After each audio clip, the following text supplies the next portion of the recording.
किसी ने बड़े कमाल की बात कही है। अगर अपन चंद्रमा को देखें तो भगवान के सबसे सुंदरतम रूप को देखते हैं अपन। अगर सूर्य को देखें तो भगवान के तेज को देखते हैं अपन। अगर आईने में देखें तो भगवान द्वारा निर्मित सबसे सुंदरतम कृति को अर्थात अपन स्वयं को देखते हैं अपन। आइए दोस्तों, हमारे इस डिजिटल प्लेटफॉर्म पर आप सभी का हार्दिक स्वागत और अभिनंदन। लोक देवताओं की सीरीज के अंदर आज अपन देवनारायण जी के बारे में सर्वप्रथम बात करेंगे। उसके बाद में आगे टाइमिंग बचा तो अपन मल्लिनाथ जी के बारे में भी अध्ययन करेंगे। सर्वप्रथम बात करते हैं देवनारायण जी का जन्म कहाँ पर होता है और कब होता है। देवनारायण जी का जन्म 1243 ईस्वी के अंदर मालासेरी आसीन भीलोड़ा के अंदर इनका जन्म होता है। इनके पिताजी का नाम है स्वाई भोज और उनकी माता का नाम है सेडू बाई, या अपन कह सकते हैं सेडू।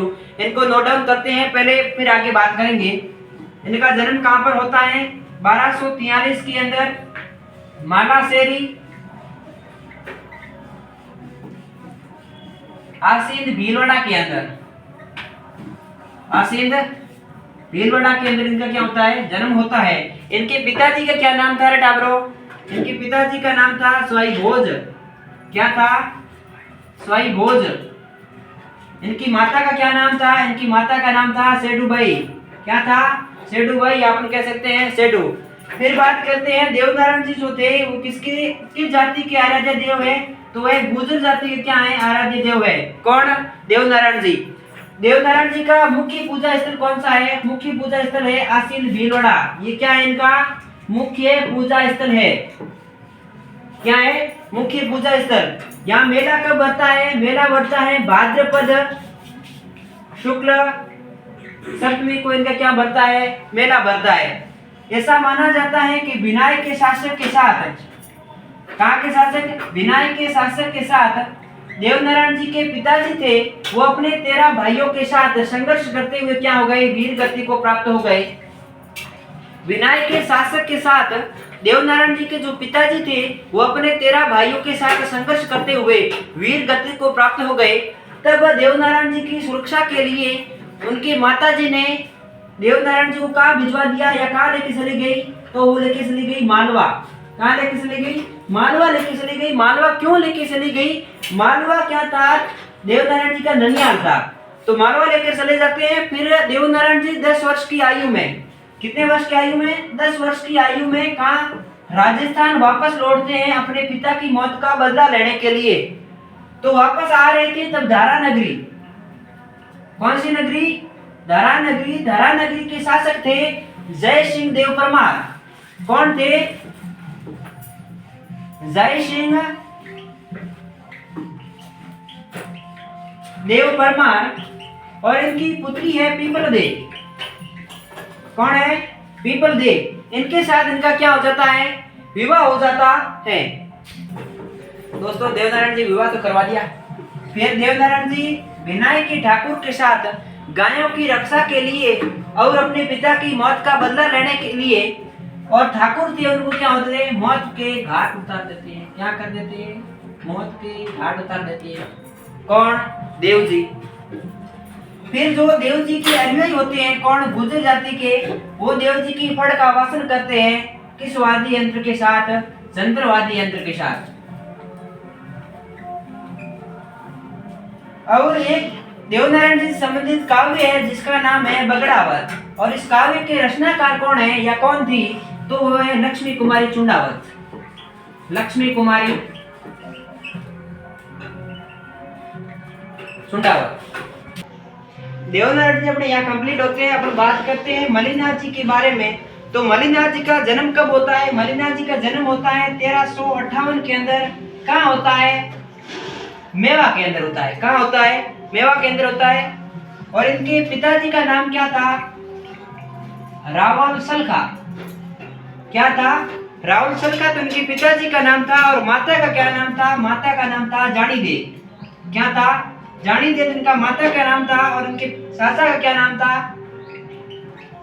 कानड़ देव। किनके सासा का नाम? मल्लिनाथ जी के सासा का नाम क्या था? कानड़ देव था।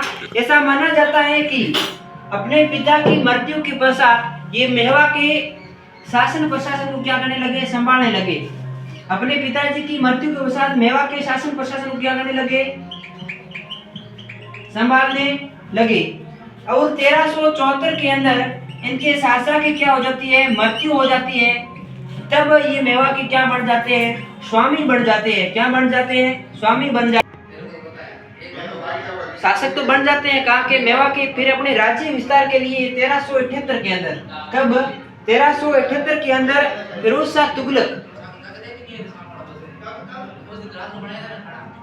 फिरोज तुगलक वर्सेस मलिक नाथ जी के साथ क्या होता है, युद्ध होता है। इन फिरोज शाह की ओर से नेतृत्व कौन कर रहा था, मालवा का क्या था, सूबेदार था निजामुद्दीन। तो इनको तो क्या मलिक नाथ जी मार के भगा देते हैं, कब 1378 के अंदर। और मलिक नाथ जी की जो पत्नी थी उनका क्या नाम था, उनकी पत्नी का नाम था रूपा दे। क्या था, रूपा दे था।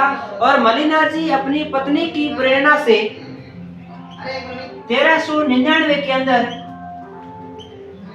धर्म की दीक्षा प्राप्त कर लेते हैं, अर्थात वो शस्त्र को त्याग देते हैं और उग्मसी भाटी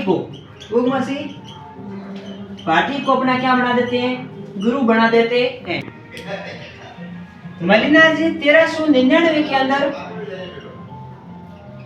वृत्त हरि कीर्तन का आयोजन करते हैं और वहां पर कुंडा पंथ की क्या करते हैं, स्थापना करते हैं। दोस्तों एक करेक्शन कर लेना, वो 1399 में जो दीक्षा बताई थी वो 1389 के अंदर करते हैं अपनी पत्नी की प्रेरणा से। 1399 ये कुंडा पंथ की स्थापना करते हैं। कुंडा पंथ की स्थापना के पश्चात क्षेत्र शुक्ल द्वितीय को उनका क्या हो जाता है, स्वर्गवास हो जाता है। किनका, मलिक नाथ जी का। फिर अपन बात करते हैं मलिक नाथ जी का मुख्य स्थान कौन सा है, तो लूणी नदी के तट पर स्थित है एक तिलवाड़ा। क्या, तिलवाड़ा। यहाँ तो इनका प्रमुख मंदिर है और यहीं पर प्रतिवर्ष पशु मेला भी भरता है। वो कब भरता है, चैत्र कृष्ण एकादशी से लेकर चैत्र शुक्ल एकादशी तक इनका क्या भरता है, मेला भरता है। किनका, मलिक नाथ जी का, जिसे पशु मेले के नाम से भी जाना जाता है। कहाँ पर है मुख्य मंदिर, लूणी नदी के किनारे तिलवाड़ा नाम का एक स्थान है, वहां पर मलिक नाथ जी का मंदिर है। और तिलवाड़ा वर्तमान में कहाँ पड़ता है, बालोतरा के अंदर पड़ता है। कहाँ पड़ता है, बालोतरा के अंदर पड़ता है। और जो बाड़मेर है उसको पहले मालानी कहा जाता था। क्या कहा जाता था, मालानी कहा जाता था। वो भी नाम किसके ऊपर पड़ा है, मलिक नाथ जी के ऊपर पड़ा है। क्या कहते थे बाड़मेर को, पहले मालानी कहते थे। जय हिंद, जय भारत। अगर वीडियो पसंद आया है तो लाइक कीजिए एंड शेयर कीजिए। हमारे चैनल पर इसी प्रकार वीडियो देखने के लिए बने रहिए। जय हिंद, जय भारत।